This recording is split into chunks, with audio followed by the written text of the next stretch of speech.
What is up everyone, welcome to How to Draw a Cute Cat for Beginners. Let's head over to the website and grab the free worksheet, print it out if you're working traditionally, and pull it into whatever software you are using if you are working digitally. For the tools I'll be using are a pencil and an eraser, so if you are working traditionally, make sure you use a pencil and eraser, don't use a pen. Erasing is part of the process. So let's dive into page number 1. On page number 1, we're practicing the head of the cat. So the head is made up of this circles that's kind of squished. It almost looks like dough, like if you had a ball of dough and you let it sit, it kind of has like this weight at the bottom. It's kind of thinner at the top, so you can see that at the example at the top. I've shown you on the left side. You can see that there's just normal circle. You push out the sides and you kind of get this oblong shape that's kind of wider at the bottom, thinner at the top. And the ears are made up of these rounded triangles. You draw triangles, but you make the corner curvy so that it doesn't look too sharp. And then we add a cute face by drawing 2 dots for the eyes, a triangle for the nose, and then some whiskers, so just lines coming off. So let's copy from the examples. So the first example will be the basic shapes of the circle and the triangle. So I've broken it down into simplified shapes. And then the second example, the one underneath it, you can see that it has more detail. I add in the inner lines of the ears, the corners are rounded, the eyes, nose, and whiskers are there. So there's a little bit more detail. So I'm trying to show you how you can use these basic shapes to construct and then add details. So that's what we're doing. Copy from the examples and go slowly. So if you're new to drawing, this might feel kind of complicated. It might feel very difficult, but take your time with this. The more you practice this, the easier it becomes. So take your time, erase as much as you need to. If you make a mistake, just go back, erase it again, and do it again. That's part of the process. Making mistakes is part of the learning process. So cut from the examples, and you can see how I've drawn these circles a little bit differently depending on which way the cat is facing. So the second example, the cat is facing a little bit left, so the circles kind of looks a little bit different and the triangle ears are headed in a different direction. So pay attention how you can move the triangles and the circle and change the shape to make it look in different directions. That's a big part of the fun. So cut from the examples, and once you're done that, let's move on to page number 2. On to page number 2, we're going to add in the body and the tail. And the complicated thing here is that the body doesn't have one specific shape. Like I can't break it down the same way I broke down the head because it changes drastically depending on the pose. So we're just going to copy different poses and practice different shapes that we can see. But essentially it's kind of like a rounded box, and the legs are made up of popsicle sticks. That's kind of the shape that they make. And the tail is kind of this box that's rounded at the end. So you can see that at the top I've shown you that in that specific pose you can see that that's how those shapes break down, and then on the right side you can see the tail. So copy from the examples, the first pose we're doing is a cat kind of sitting up. So when we break it down into its basic forms, we have the circle at the top and the triangles for the head, right? That makes up the head.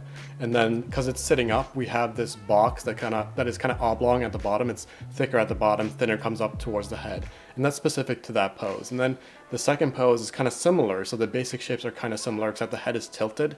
So that's the only difference. You can see how we're going from simple shapes to more complex details, and we're going to keep practicing that because that's kind of the essential skill. If you can see the basic shapes in anything, like as you break these things down, it'll become much easier to draw this. So copy from the examples and make sure that you're using a sharp pencil if you are working traditionally, because these examples are kind of small. I know that this might be difficult if you're used to drawing very big, but do take your time with this, take it slowly. It's simplified as much as I could possibly simplify it, and I hope that this is working out for you, because this is as simple as you can get it. So cover from the examples, take your time. If you make mistakes, make sure to erase, and once you're done this page, I'll see you over on the next page. On to the final page, we're just going to copy the entire pose without any simplifying. So now you're going to have to do the simplifying on your own because we're practicing a little bit now. And I'm hoping that you'll be able to see how these poses could be broken down into its basic forms, right? So if you look at the first example, you have this cat that's lying at an angle. So you see that the circle and the triangle, like the head of it is at the front, and then you have kind of this box shape at the back. And then you have the popsicle stick arms and legs, and then you have the tail. So if you just think of it, like try to look at these images, these drawings, and just copy them. And as you copy them, break them down into its basic forms first before you add detail. So don't jump into detail too quickly. Start with the basic pose, get those basic lines down first and make sure that your proportions are okay, or make sure that you're getting the pose right, and then start adding in the details. And that's the process that we're going to be using. And this is a very important skill in drawing. It's something that you're going to use for almost everything. And the more you can get used to just looking at something that's complicated, simplifying it down in your head, and then drawing those basic shapes, the easier it will be to draw. So that's a universal skill. If you learn that, you're going to be way ahead of most beginner artists, because it's a very important skill to learn, and it's something that I think a lot of beginner artists miss out on because they get too focused on details. That's something that you're learning here and you're practicing here, so this is perfect if you're learning how to draw.